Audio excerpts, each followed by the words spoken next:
Hello everyone, आप सभी को मेरे नए YouTube channel trending markets with PJ में स्वागत है। तो कल की तरह हम यहाँ निफ्टी, बैंक निफ्टी, गोल्ड और सिल्वर की एनालिसिस करेंगे। लेकिन कल के लेवल से बहुत ज़्यादा निफ्टी और बैंक निफ्टी में डिफरेंसेस नहीं आएंगे, क्योंकि कल के दिन हम लोगों ने बोल के रखा था कि बजट के पहले अगले 1-2 दिन के लिए निफ्टी थोड़ा रेंज बाउंड हो सकता है, बैंक निफ्टी भी साथ ही में थोड़ा रेंज बाउंड होके जिग जैग मूव कर सकता है। और इसी तरह मार्केट आज ट्रेड होते हुए दिखा हम लोग को। गोल्ड और सिल्वर में भी हम लोग ने कल ही बोला था कि गोल्ड और सिल्वर बहुत एक स्ट्रॉन्ग तेजी के ट्रेंड को पकड़ चुकी है, तो कोई भी उसमें मंदी के सौदे ना बिठाए और जो लोग लंबे समय से निवेशित हैं वो लोग ज़रूर होल्ड कीजिए। आगे और भी नए हाई लगते दिखेंगे और वही हम लोगों ने बोला था, और आप लोग आज देख सकेंगे कि गोल्ड और सिल्वर वापस से नए हाई की तरफ मूव हो चुकी है। नए हाई गोल्ड ने ऑलरेडी छू लिया है। तो देखिए, गोल्ड और सिल्वर को बाय करके बैठिए। और निफ्टी बैंक निफ्टी अगले 1-2 दिन बजट से पहले साइडवेज मूव हो सकता है। तो हम लोग थोड़ा चार्ट में जाके वो लोग को देखेंगे, लेकिन बहुत ज़्यादा लेवल्स में चेंजेस नहीं आएंगे। तो चलिए, ज़्यादा टाइम वेस्ट ना करके हम लोग एक बार चार्ट्स पे जाके इन सबको एक बार देख लेते हैं। चलिए, तो फिर हम लोग शुरुआत करते हैं निफ्टी के चार्ट से। जैसा कि हम लोगों ने कल डिस्कस किया था, निफ्टी में हम लोगों ने रेजिस्टेंस निकाला था 25,470 और 25,500 के लेवल, और नीचे में सपोर्ट निकाला था 24,920। और हम लोगों ने कल जाते जाते आप लोग को बताया था कि 1-2 दिन बजट से पहले मार्केट साइडवेज रह सकता है। तो आज वही होते दिखा हम लोग को। मार्केट में खुलते ही निफ्टी थोड़ा गैप अप खुला था, ऊपर खुला था। कल क्लोजिंग में जाते जाते तेज़ी हुई थी, लेकिन उसके बाद कंटिन्यू एक ही रेंज में निफ्टी फंसा रहा और आखिर में ओपनिंग लेवल के करीब ही जाके थोड़ा एक छोटा सा पॉजिटिव कैंडल बनाया। लेकिन अभी भी ये रेजिस्टेंस के नीचे है, तो हम इसको ज़्यादा पॉजिटिवली नहीं लेंगे। रेजिस्टेंस के पास भी नहीं आया और सपोर्ट अभी फ़िलहाल होल्ड कर रहा है, तो मार्केट अभी फ़िलहाल नो ट्रेड जोन में है। तो कल फिर हम लोग देखेंगे, अगर रेजिस्टेंस के पास जो हम लोग ने निकाला 25,500 के करीब, उसके पास अगर निफ्टी किसी प्रकार आता है और कोई नेगेटिव कैंडल बनाता है, तो हम लोग मंदी के लिए थोड़ा अपने आप को पोजीशन करने की कोशिश करेंगे। लेकिन हाँ, पोजीशन साइज़ कम रखिएगा, क्योंकि इंडिया विक्स अभी फ़िलहाल 15-16 के पास चल रहा है।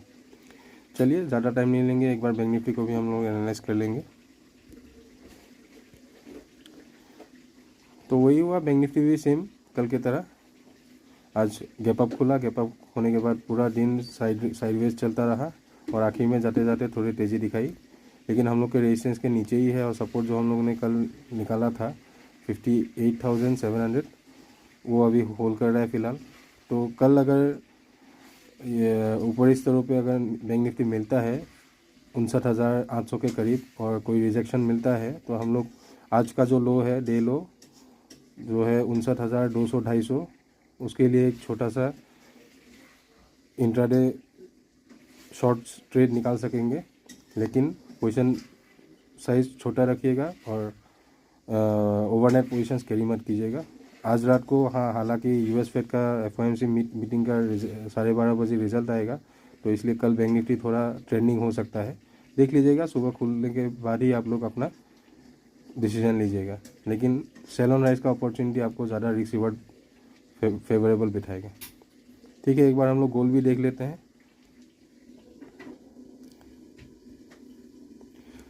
सोना को अगर आप लोग देखें, अगर इंडियन रुपी के हिसाब से आप लोग देखें, अभी फ़िलहाल जो हम लोग का फेब्रुअरी फ्यूचर चल रहा है, तो वो MCX में ट्रेड कर रहा है 1,64,300, करीब 1,64,314।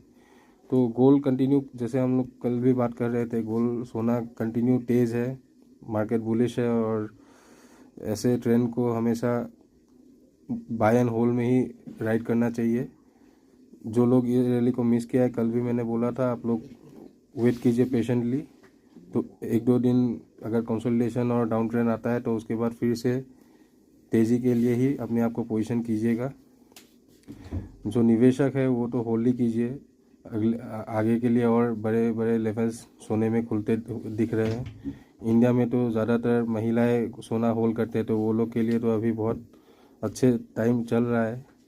हम ट्रेडरों के लिए थोड़ा टाइम ख़राब चल रहा है, लेकिन जो हाउसवाइफ्स है बेसिकली वो लोग तो सोना बहुत ज़्यादा होल्ड करते हैं, तो वो लोग के लिए बहुत अच्छा टाइम चल रहा है। तो सोना अगर शॉर्ट टर्म के लिए लेवल्स निकालने की कोशिश करे, हर रोज़ नया हाई मारते जा रहा है, तो थोड़ा शॉर्ट टर्म लेवल्स देने में दिक्कत होता है। लेकिन फिर भी एक लेवल अगर मैं सपोर्ट की तरह देना चाहूँ तो 1,57,200, 1,57,215 या 200 का लेवल, ये लेवल एक अच्छा री एंट्री के लिए अच्छा लेवल होगा। ये लेवल पर अगर किसी कारण आता है तो वापस से तेज़ी के लिए अपने आप को पोजीशन कीजिए। व्यू थोड़ा लंबा रखिएगा, क्योंकि सोना 2 या 2 लाख के ऊपर भी जाने की कोशिश कर सकता है। तो अभी सोना काफ़ी तेज़ी में है, तो इसके ट्रेंड के अगेंस्ट में काम करना गलत होगा, मंदी के लिए मत सोचिएगा। एक बार चांदी को भी देख लेते हैं।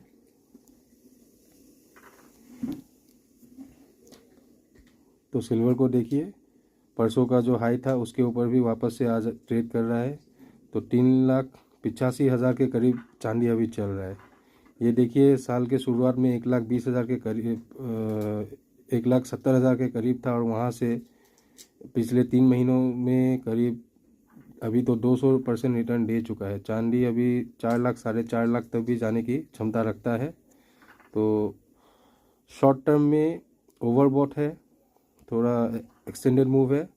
तो अगर नीचे आता है, आज फेड के रिजल्ट के बाद, फेड के न्यूज़ के बाद अगर कुछ नेगेटिविटी आता है, तो अगर किसी कारणवश ये 3,60,000, 3,55,000 ये रेंज में अगर आपको चांदी मिलता है, तो वापस से एक तेज़ी के लिए आप लोग को मौका मिल जाएगा। तो फिलहाल चांदी भी बाय ऑन डिप्स है, सोना भी बाय ऑन डिप्स है, और दोनों कमोडिटीज़ को गिरावट में खरीद के लॉन्गर टाइम ट्रेंड को ऊपर की तरफ राइट कीजिए। तो ये हम लोग का आज का शॉर्ट वीडियो, ज़्यादा कुछ कल के लेवल से डिफरेंस नहीं है, तो इसलिए मैं ज़्यादा वीडियो को लंबा नहीं रखूँगा। बाकी कल फिर देखते हैं, कोई अगर कुछ नया लेवल्स निकल के आता है या फिर ज़्यादा कुछ डिफरेंस आता है तो हम लोग फिर कल चर्चा करेंगे। Thank you.